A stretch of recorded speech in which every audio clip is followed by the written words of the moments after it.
అభిమానులకు అందరికీ నా హృదయపూర్వక అభివందనాలు. ఉమ్మడి రాష్ట్రంలో ఉన్నప్పుడు తెలంగాణ రాష్ట్రాలు అయితే మీ ప్రజలందరూ ఇక్కడే కాదు ఎక్కడున్నా తెలుగు వారి వాళ్ళు చూస్తున్నాం. ప్రపంచ వ్యాప్తంగా కూడా మన తెలుగు వారు వ్యాపించి ఉన్నారు. ఎక్కడ చూసుకుంటే మన దేశంలో హిందీ భాష పట్టాలు తెలుగు ఇవాళ ఎక్కువగా భాష పరంగా వాడుకలో ఈ ప్రత్యేకంగా ఈరోజు మీ అందరి ముందు స్మరించుకోవడం నా యొక్క బాధ్యతగా భావించుకుంటున్నాను.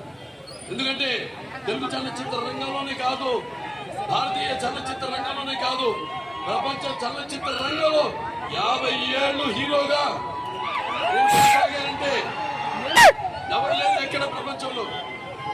నాన్నగారు కూడా నటించారు 50 సంవత్సరాలు. కానీ ఆయన ఖర్చుకుండి అని లేకపోతే ఈ పాటికి నంబర్ 1 హీరోగా కానీ నన్ను సత్కరించింది కేంద్ర ప్రభుత్వం.